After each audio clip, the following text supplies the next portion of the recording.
struggle for international socialism.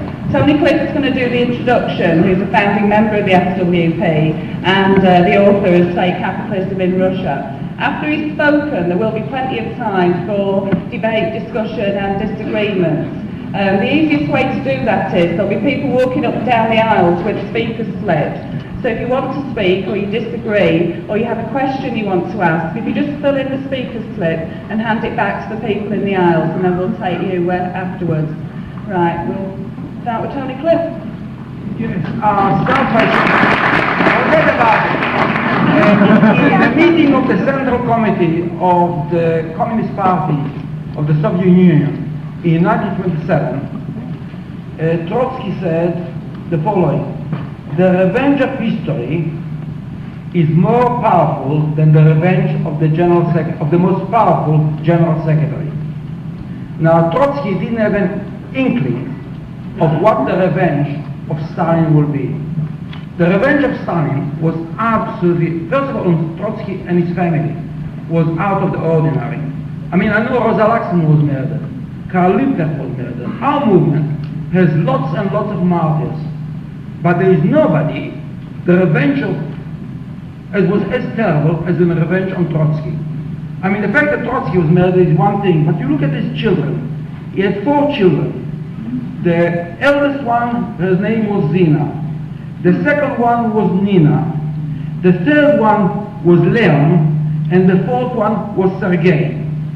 Now, all of them, in reality, were murdered by Stalin. I mean, Zina, right? She suffered from tuberculosis. Her husband was sent to Siberia, and she was completely lonely, and really she died under those conditions. Nina, her younger sister, was kicked out of Russia, in reality left Russia. Her husband, Volkov, was in Siberia. Her child was in Russia. She wanted to go back to see the child. You know, she suffered terribly from loneliness, and she was in Germany, and she committed suicide. There's no question Stalin murdered her. The third one was, I mentioned Leon, but before Leon, I want to mention the first child, the first boy, Sergei. He was younger than Leon, than Lev. He was completely non-interested in politics. He was professor of science, and although he had nothing to do with Trotsky politically, this is the reason why he didn't live when the Trotsky left Russia, right, or exiled from Russia. In 1928, Sergei decided to remain in Russia because he was not political. But he's still the son of Trotsky, so he was murdered by Stalin. And of course, Leon, the elder son of Trotsky, he was murdered in Paris. He was poisoned by a KGB or GPU agent at the time in 1938. If that you think the end of the story, you are wrong.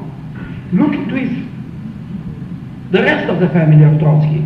His first wife, Alexandra Lvovna Sokolovskaya, was arrested in Leningrad in 1935, exiled to Siberia, and shot in 1938.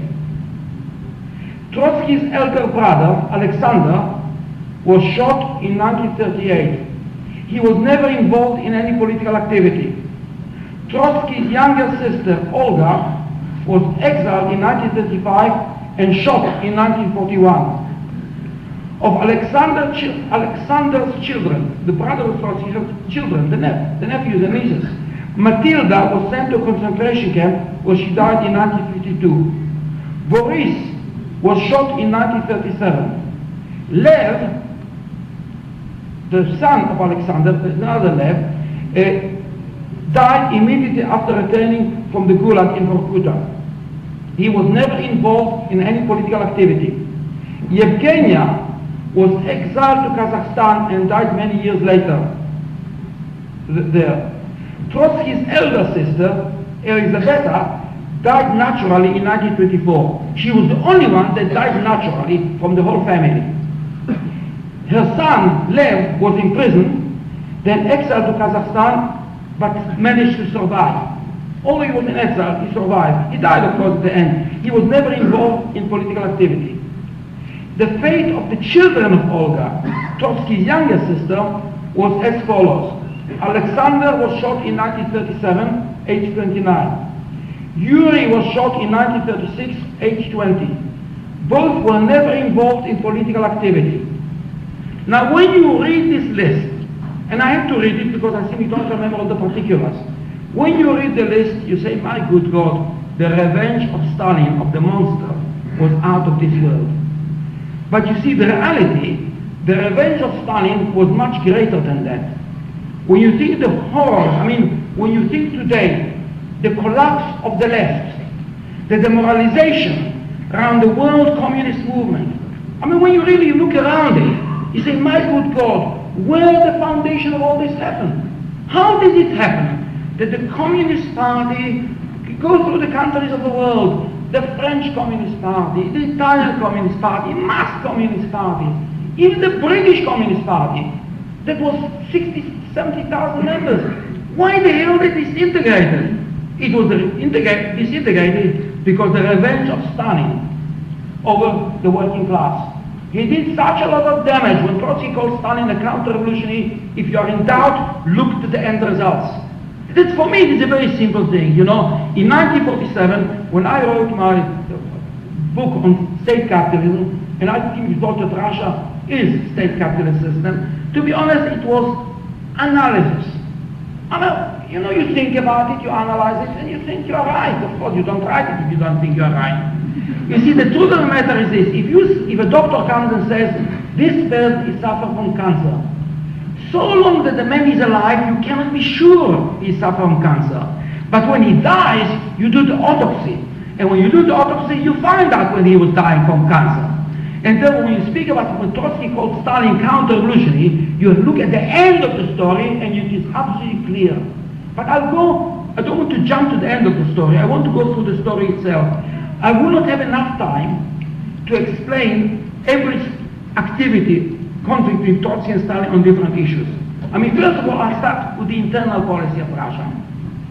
There are people that simply say, Stalin's 5-year plan is really Trotsky's 5-year plan with a few changes.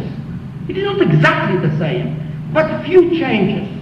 And the funny thing about it, it is not only people like Deutscher, right, that used to say, but even people that thought themselves Trotskyists used to say, yes, we like the 5-year plan, but we are a little bit critical. There's a lot of bloody rubbish. I'll tell you what Trotsky's idea of planning. Trotsky was for planning. Trotsky's idea was planning was a very simple one. He wrote in the following. The criterion, right, for planning is the living standards of the workers and their role in the state are the highest criterion of social success. You see, the workers are not the object of history, they are the subject of history. Under capitalism, all working people are objects. The same way like a pair of shoes. People buy pairs of shoes, people sell pairs of shoes. Labor power is bought and sold. Workers are the object. The socialist revolution means they are not the object of history, they are the subject of history. They are shaping history. Therefore, to come and say, this is a socialist plan, there is a very simple criterion. Does it raise the self-confidence of the workers? Does it raise the activities of the workers? Does it raise the level of life of the workers? Does it improve their culture? This is the criterion. And there is no questioning. Those criteria, Stalin's 5-year plan has nothing to do with socialism. Nothing to do with socialism. To call Gulag socialist, because there is plan in the Gulag. In the Gulag, as a matter of fact, there was a red flag over the Gulags, you know that. There's music to wake the slaves to work. And there were 10 million in the slave camps. To wake them, what do you think was waking them up? The Internationale. This is one of the reasons you find that you can find red flags in demonstration in Nepal. I remember seeing on television, Nepal demonstration, red flags. Red flags in South Africa. Red flags in Britain, red flags in Italy. One place you can be absolutely sure you wouldn't see the red flags unless they are bloody the fascists. They're marching with bloody red flags. And you know why? Because you don't connect the red flags in those conditions except with the bloody Gulag. The Gulag has nothing to do with bloody socialism. There's plan. There's no question about it. If you think the pyramids of Egypt was built without a plan, you are absolutely wrong. There was a plan. You can't build such a fantastic big bloody building without a plan. It didn't mean that every slave said, thank heaven there is a plan. I'm sure that every slave said, oh, I wish the stone didn't arrive in time. I wish that something else fell through. I don't know what. I mean, they are not, because the slaves were not creating the plan. They were part of the bloody plan. They were planned. And you can't speak about Russia being a planned economy. I wrote it very simply, right? That I don't have the quotation, so forget about it. No, I have the quotation. Right. Let me show you what ignorant I am. Yes. No, I forgot to. Yes, I have the quotation. If by the term planned economy we understand an economy in which all components elements are adjusted and regulated into a single rhythm, in which frictions are at minimum, and above all, in which foresight prevails in the making of economic decisions, then the Russian economy is anything but planned. Instead of a real plan, strict methods of government dictation are evolved for filling the gaps made in the economy by the decision and activities of this very government. Therefore, instead of speaking about a Soviet planned economy, it would be much more exact to speak of bureaucratically directed economy. Therefore, there is no similarity at all between Trotsky's idea of planning and the Stalin idea of planning. Trotsky was for collectivization of agriculture. That's absolutely true. He was. He believed that peasants will have a better life if instead of little plots, they work together in big units, big cooperatives, it will be better for them. That was not what the collective farm was about. The collective farm was how to evict the peasant from the land so that the government can strew more grain from the peasant. You know, in Britain it took 3 centuries to get the evictions. The enclosures, it was all enclosures in Britain. Because in Britain there were millions, hundreds of thousands of peasants, and then there are no peasants anymore. How long it took those enclosures? 3 centuries. In Russia it took 3 years. 3 years! They bloody got rid of the peasants. Now this is not the concept of Trotsky about collectivization. Then again, I'll go to foreign policy, to events outside. And here I have to be very, very short. Because really, I can speak for bloody 5 hours. That's a good idea, actually. But I like to go through a few things, few chapters of the history of the conflict in Stalin and Trotsky on different affairs in the world. Britain, 1926, the general strike. In 1925, Trotsky wrote a book called Where is Britain Going? Now this book prophesied in 1925 that it's going to be a general strike in Britain. Ramsay MacDonald, right, the great leader of the Labour Party, says, what the hell Trotsky knows about Britain? I'm British, he's a bloody foreigner. He understands nothing about the psychology of British people, etc., etc., etc. In reality, there was a general strike in 1926. He saw it in advance. Stalin, of course, didn't see the general strike in advance. But when the general strike took place, the policy of the Communist Party of Great Britain, under the influence of Stalin, was basically a very simple one. The Communist Party should follow, tail end, a man called A.J. Cook. A.J. Cook was the leader of the miners' union, very similar in character to Arthur Scargill. A.J. Cook was a very left-winger, but he said we must keep the unity with 2 very good left-wingers, Purcell and Hicks. Purcell and Hicks were left-wingers, you know, similar to Jimmy Nutt. And they simply said, we have to keep the unity with Jimmy Thomas, Bill Jordan, and the TUC. The result is the Communist Party legs down A.J. Cook.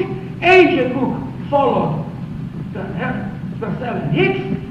Purcell and Hicks followed Thomas, And that's what the TUC. The slogan of the Communist Party, you wouldn't believe it, how stupid it was. The slogan was, all power to the General Council. My good God, all power to Norman Willis?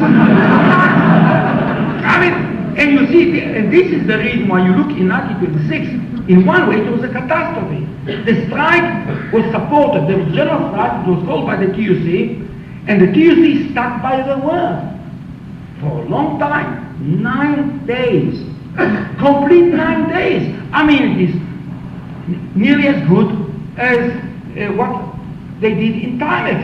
You remember on the 19th of June, Alan Tuffin called for a day of action on the 1st of July. Now 19th to the 1st is 13 days. Now after 13 days he changed his mind and called off the day of action. But in 1926 it took them only 9 days to call off the strike. And after they called off the strike, the miners, nearly 1 million of them and their families, went for 7 long months of a lockout, and they were starved back to work, completely beaten on their knees. This is the reality. And the General Council of the TUC drew the conclusion of the general strike. You know what the conclusion? Strikes cannot win. They didn't call it new realism, but that's what it was. I mean, people really think that history never repeats itself. You are bloody wrong. If history never repeats itself, to be honest, you can't have a theory. If history is repeated exactly, you don't need a theory, you need memory. History repeats itself, not exactly the same way, but there is a repetition. At that time, Turner from the TUC and Mon, the head of ICI, from the employer side, came in 1927 to agreement, no strike agreement. And he was supported by the government, because the government banned strikes. You didn't use anti-trade union law at the time, 1926. You know, this fantastic similarity. And this was the policy of Stalin, the Stalinists at the time. And it weakened the Communist Party massively. Because 1926, the Communist Party had 7,000 members, could have gone, I'm absolutely convinced, to 30, 40, 50,000 members. If they took the right line, not only this, if they took the right line and they put pressure on A.J. Cook, perhaps they would have moved A.J. Cook to break from their cell. Instead of this, they tail end one another. I'm sorry, I don't have enough time to go on that. Then I'll go to the Chinese Revolution. Again, I mean, this is catastrophe, the policy of Stalin. What happened there? The working class was rising in China. America is Bengali, and the capitalist is Bengali. The capitalist said to him, we are one happy family, therefore I'll give you a wage rise. A lot of bloody rubbish. The truth of the matter, because the Bengali capitalist is weaker than the British capitalist, quite simply, I'll tell you straight, it's better to work in ICI than in sweatshop in Brick Lane. ICI, you can get music while you work. When in Brick Lane, you get bloody sweat conditions. And therefore Trotsky said, quite simply, the fact that there is imperialism doesn't mean imperialism makes from the Chinese one united force. It is exactly the opposite. The class struggle cut through China. As a matter of fact, the hatred of Chinese workers towards the capitalists is much greater than the unity of the Chinese as Chinese. And because of that, very simply, when the workers in Shanghai, I must be sure, the workers in Shanghai in April 1927 took over Shanghai. It's a big city, they took it over. I'll tell you what I mean they took it over. There was a general strike, they were armed, they occupied Shanghai, the police was smashed, the foreign army had to keep away because they were frightened from the struggle. And what did Stalin do at the time? He simply sent a cable to Chiang Kai-shek, the leader of the Kuomintang, the leader of the Capitalist Party, and said to this leader, we are welcome you. They accepted Chiang Kai-shek into the Kuomintang. The leader of the Kuomintang, imagine, the leader of the Tory party is accepted into the Communist International. Because Chiang Kai-shek, afterwards, the story proved to you how murderer he was. The fact of the matter, you know what really happened? They signed a picture. There was a picture of Chiang Kai-shek, and every member of the leadership of the Russian party signed its name. to send it to Chiang Kai-shek. There's only one person that refused. Trotsky refused to sign it. And not only this, the French paper, Communist Party paper, L'Humanité, came with a headline, the Paris Commune and the Shanghai Commune. Paris Commune in 1871, the workers took power in Paris. Now the workers took power in Shanghai. And what did they do, the Communist Party leadership? They welcomed Chiang Kai-shek into Shanghai. And he paid them straight away. 24 hours after entering Shanghai, he murdered 15,000 workers. There was a bloodbath inside Shanghai. And you know why? Because Stalin's policy was always not relying on self-activities of workers. He thought it is practical, it is realistic, it is common sense. They are Chinese. Why not to join forces? 2 horses is better than 1. Don't you know that 2 horses is better than 1? Except if they pull in opposite direction. I mean, this is the stupidity of the popular front, of having capitalists and workers together. What do you mean together? In which direction they'll move? And there was the tragedy of the Chinese Revolution again. A murder of a revolutionary situation, a murder of the working class that took years to survive. Then I'll go quickly into Germany. I must go quick into Germany. Because in Germany, Trotsky in 1928-29 already was speaking about the threats in Germany, the danger we are facing in Germany. At that time people thought, the Nazis are up to nothing. And really, nobody was worried practically. Trotsky was absolutely prophetic. As a matter of fact, the writing of Trotsky is terribly interesting, because when he writes on Germany, where do you think he lives? He lives in Turkey. What the hell? And you have a feeling that he's not in Turkey at all. You have a feeling he's in Berlin. He must be in Germany or in Hamburg. He has a feel for the movement. He understands the movement. His line was a very simple one. There are 8 million supporting the Social Democratic Party. There are 6 million members of the Communist Party.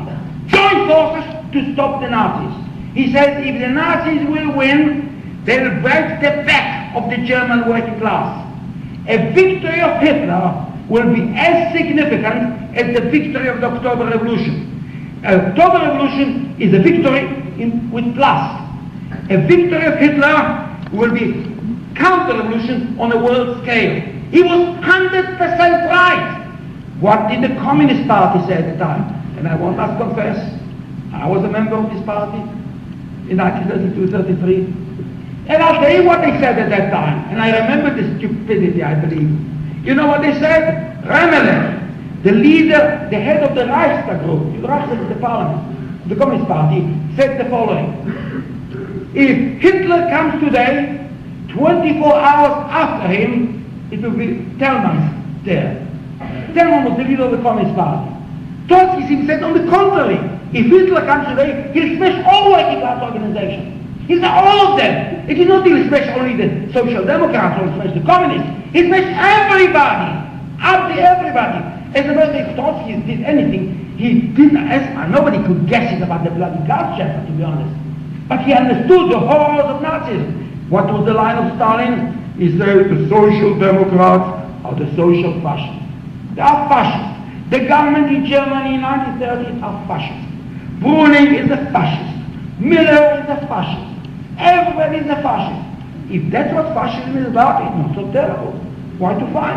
If anybody gets up tomorrow and said, John Major is a fascist, I'll tell you straight, it is catastrophe to say. Because if John Major is a fascist, then life is not so bad. We are allowed to have meetings with Marxism, we are allowed to have demonstration, we have freedom of the press, we have strikes. John Major is not a fascist. John Major is not smashing trade union organization. He can weaken the trade union organization, all the rest of it. But he doesn't like to create the gas chamber. You see, therefore, Stalin played straight away into the hands of Hitler.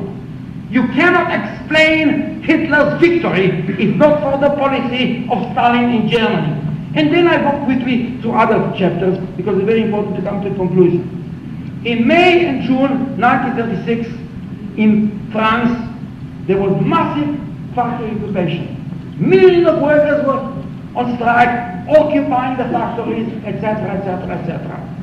And Trotsky said, that's marvelous. That can be the beginning of the revolution. Because when the workers have this power to occupy the factories, that's absolutely fantastic. What did Stalin say? Stalin simply said, what we need is a popular front in Germany. In France. With the Communist Party, the Socialist Party, and the Radical Socialists. You know, the Radical Socialists in France is a party that is neither radical nor socialist. In Britain they are called conservative. I mean, you should know, by the way, words have so many meanings. You know, like the Liberal Democrats in Japan are to the right of the Tory party in Britain. Don't believe they are exactly the Liberal Democrats in Britain. And then with the radical socialists, we have to have a coalition government with them. And you know what was the terrible thing about it? The terrible thing about it, once it happened, there was a Popular Front government, and therefore the workers called off the strikes. They withdrew from the factories. So what happened then? The ruling class simply said, all right, the workers now are weak. Why should we have Leon Blum as the head of the government? Right? Socialist. Let's have Daladier, the radical socialist, as the head of the government. And this Daladier is the man that went to Munich in 1938 and signed the agreement of Hitler to sacrifice Czechoslovakia and all the rest of it. Now you find again and again and again the same policy. Don't fight, make compromise, and if you make compromise, everything is all right. I mean, I always detested the statement, the meek will inherit the earth. Because who wants to eat dust? I don't want to be meek, I want to fight. And as a matter of fact, everybody that gives finger will lose his hand. Don't believe that you make concession, you keep friends. And therefore, who do you think banned the Communist Party in France? Who do you think? Daladier, the one supported by the Communist Party to be the Prime Minister. And that's the end of bloody France. And you can go through the list. Then we come to Spain. I'm sorry I'm short on everything because I don't have enough time. Spain. In July, the 17th of July 1936, there is armed uprising. The army, led by General Franco, rises against the Republic. In reply, first of all, the radio denies there is any uprising. They think it's kept completely secret. But the workers don't trust the radio, don't trust the Popular Front government. So they arm themselves. Not only they arm themselves, they attack the army camps and disarm the soldiers and really attack the police and arm themselves. There is a marvelous book by George Orwell called Homage to Catalonia. And I'll tell you why the book is so beautiful. Not in terms there is a lot of theory in it, but there is a description of somebody, complete outsiders, visiting Spain at the time. He describes how he comes to the border and he shows his British passport. He said, we don't want that. Show us something good. He shows a red membership card of the Independent Labour Party. They said, all right, you can come in. And you can see the fantastic change. The workers took the factories.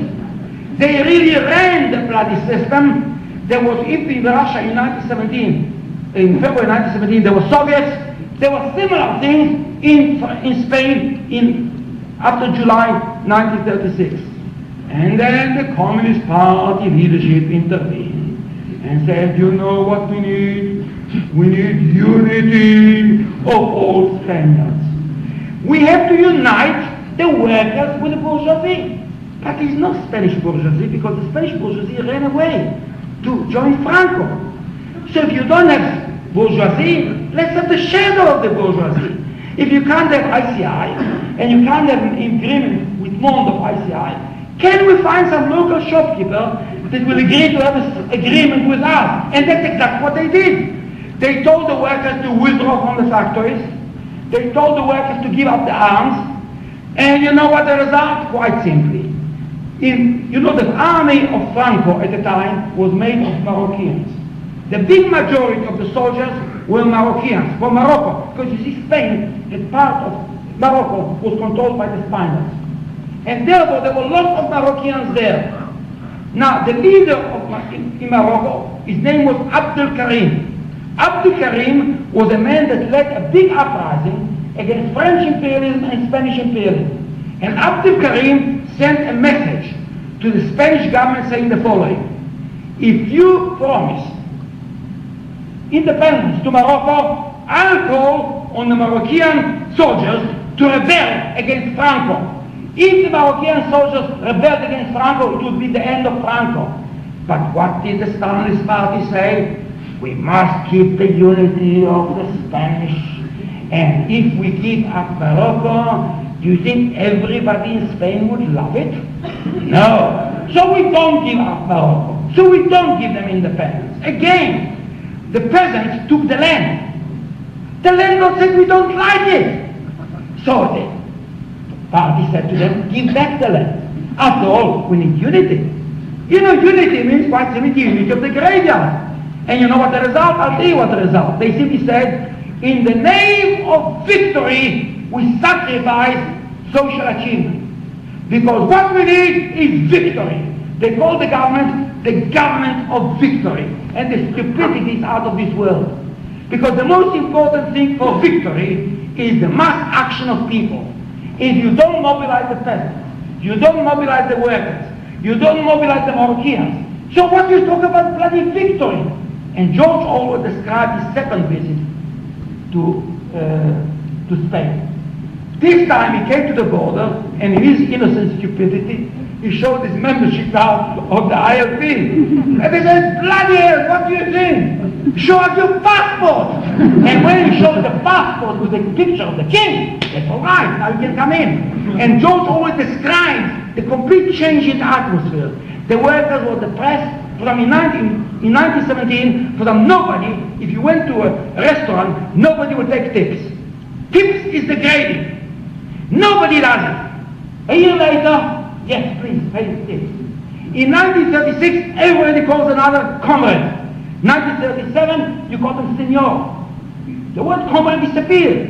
And you know what the result? The great hero of victory, the one that the Communist Party trusted, General Miacha. We can trust him because he believes in unity. What is General Miacha does? He opens Madrid and gives it to Franco. You see, this stupidity of retreating in the name of unity, without understanding. If you want to bloody cut a tree, you need a sharp axe. A blunt axe is bloody useless. And people shouldn't bloody tell me that it's much better to have 100,000 people than 50,000 people or 5,000. Tell me what the 5,000 are doing. I think straight. I mentioned it in another meeting before. When Granwick went on strike and 100 postmen went in solidarity and black Granwick, it was marvelous. Only it was only 100. When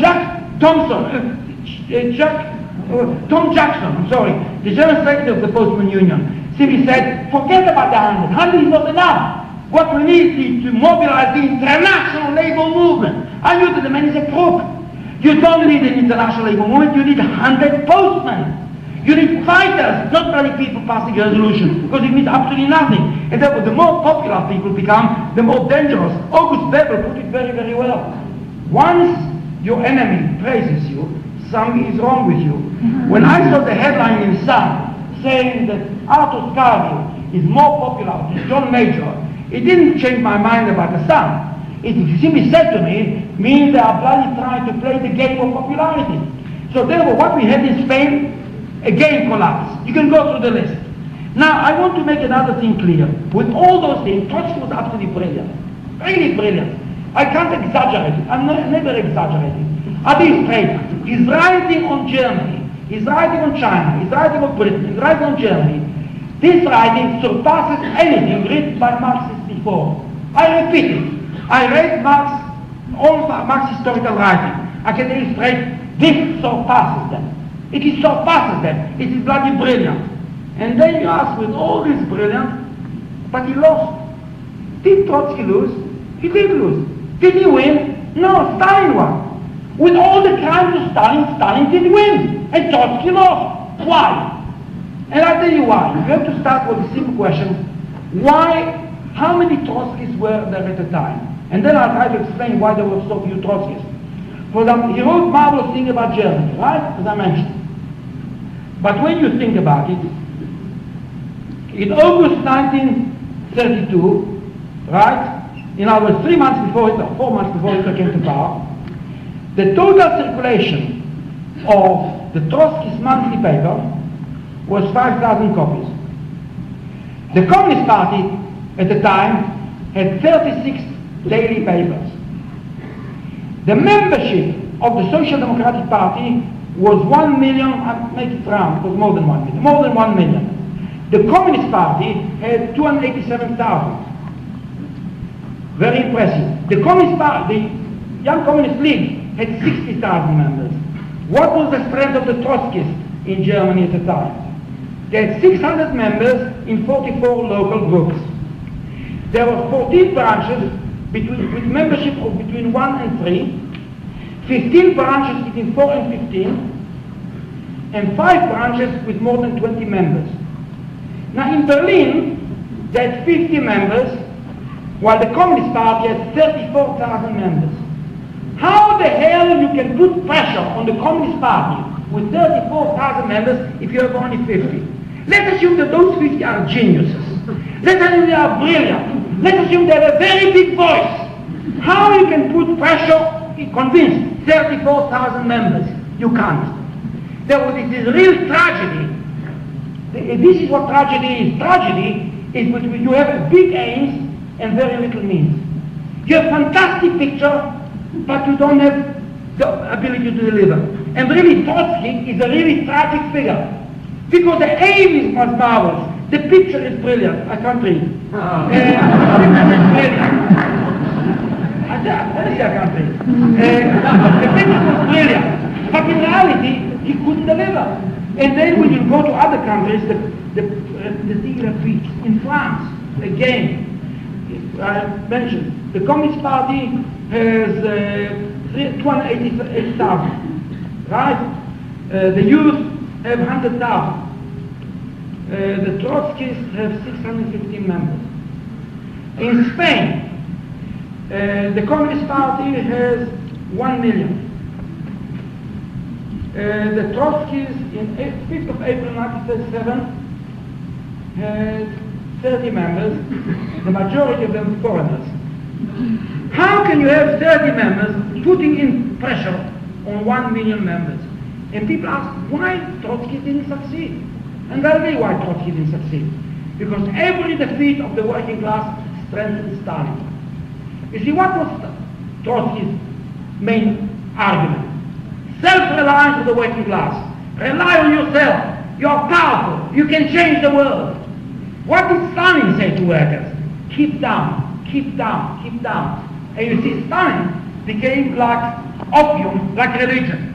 You see, people don't understand it. You know, when Marx writes about religion, you remember what Marx wrote about religion. Marx wrote the following: religion is a heart in the heartless world. It's the sigh of the oppressed, the opium of the people. Usually people quote him, when Marx says religion is opium of the people. That's not true. He says, first of all, it is a heart in a heartless world. It's the sigh of the oppressed. People are in a terrible pain. And in their pain and they know way out, they look for religion. That's why people are idiots when they don't understand what Islamic fundamentalism is about. It is people are in terrible pain and they don't see a way out of it. That's why, and Stalin was a completely religious phenomenon. I'll tell you what I mean by that. Very simple. I was in Palestine. A friend of mine in the Communist Party got a pair of shoes, a pair of boots he got from the Soviet Union. You know what he did with them? He kissed them. Now I said to myself, what the hell did he kiss them? I know that at present, if somebody got a pair of boots from Moscow, I said, yeah, look at quality. Why the hell did he kiss them? I'll tell you why did he kiss them. Because we were in a terrible pain. I remember when I became a Trotskyist in 1933-34, it was the most terrible feeling of withdrawal. Really terrible pain. And I'll tell you why. There is Hitler there. And you read every bloody day. You won't believe what you can read every day.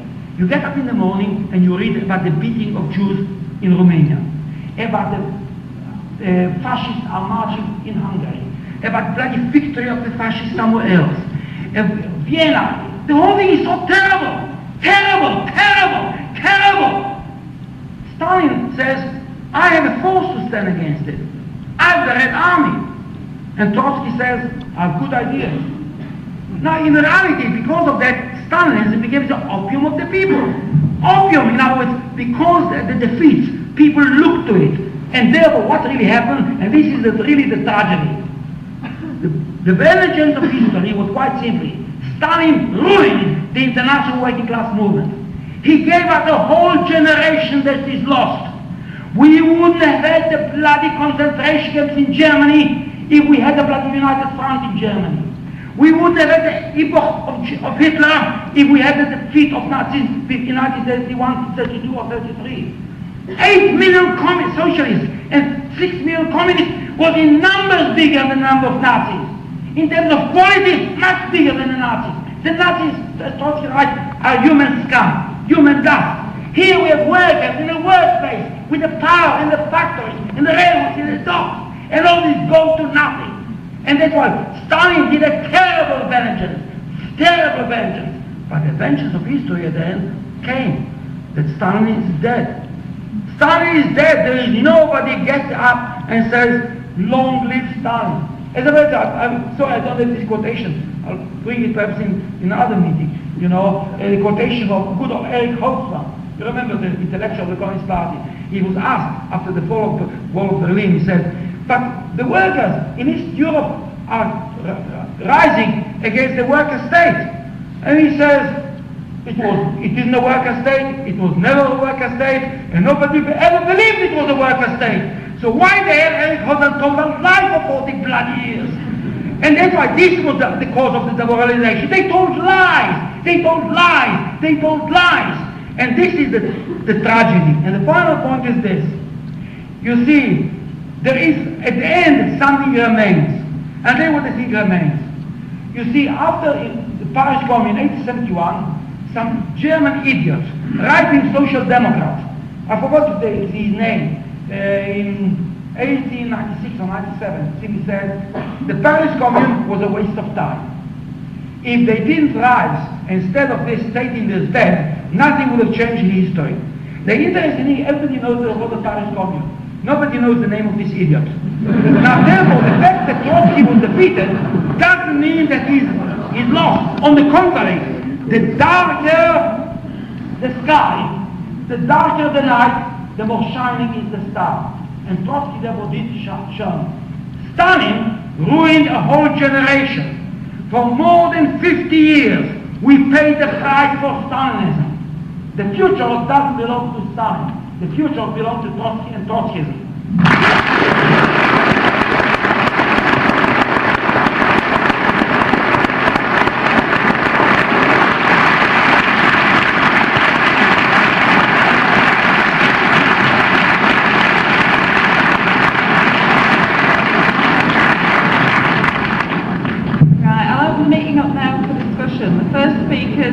Edwin, and the second speaker's Bob Mitchell.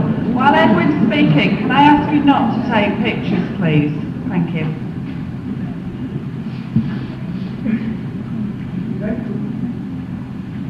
Can you come down to the microphone? There's a microphone here and there's a microphone at the front. I can ask all the speakers to come down. Thank you.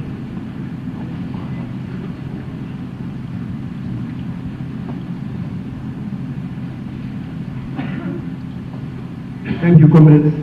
I represent the International Socialist Organization of Zimbabwe.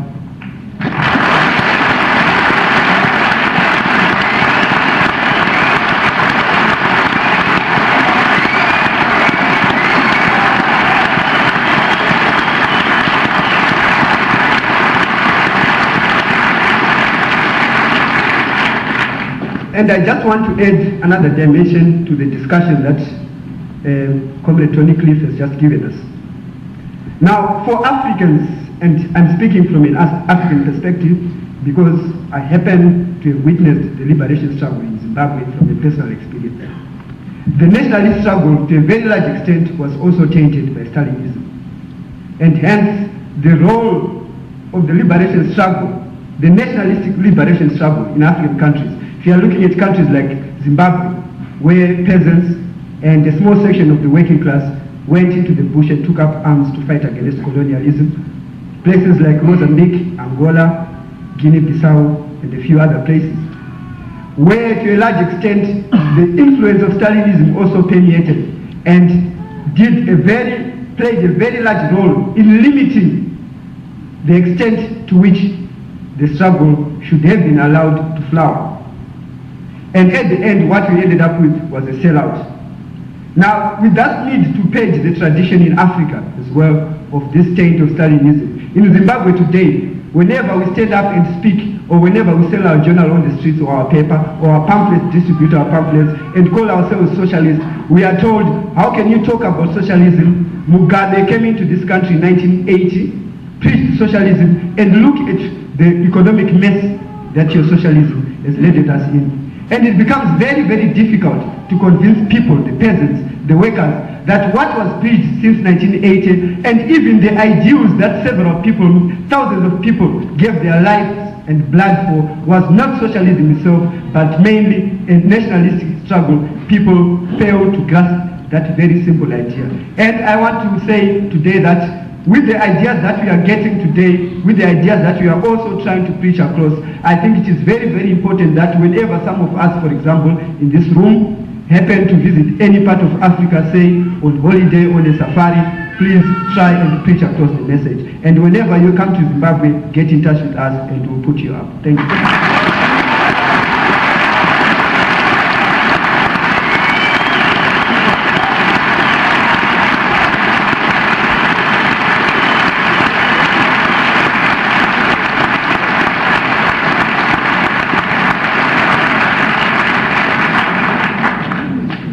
Next speaker will be Bob Mitchell, followed by Chris Chilvers. That's the SWP. When I was in the Communist Party, they said to me, "Have nothing to do with the Trotskyists." And I thought, all right, I'll have nothing to do with the Trotskyists. Now, I didn't know why. Well, who's the enemy? The Trotskyists or the Tory Catholics? Well, I joined the SWP, and they said, "Have nothing to do with the STALIN'S." Who's the bloody enemy? The Stalists or the Tories and the Catholics? I joined the Communist Party when I was 18 in 1937. In 1937, it was the time of Moses, it was the time of the Spanish Civil War, and it was the time we had a bloke called Adolf Hitler running around invading all the countries of Europe. And the first thing he did when he got into the country was wipe out all the communists and Jews. And he did it in that order, because he hated the communist guts more than he did the Jews. That was happening in the country. Luckily, if he didn't get to this country, because if he got to this country, and all you lot have been around at that time, you wouldn't be here now. But Uncle Joe Stalin and the Red Army and 20 million dead Russians stopped it getting to this country. That's why I am fortunate enough to be talking to you now. Now, 70 years ago, roughly 70 years ago, Stalin and Trotsky fell out. Not 6 months ago, 70 bloody years ago. Now what we still on about it for? You think those 4 million bloody unemployed out there are interested in what happened to Stalin and Trotsky 70 years ago? Think those pensioners out there, those owners out there, care shit about what happened to Trotsky and Stalin 70 years ago? What is this meeting all about? Now, the old point, we've had 3 speakers. We've had Paul Foot, we've had, what's the other one? Hold on, I've got them down here. Tony Benn, how can you forget Tony Benn?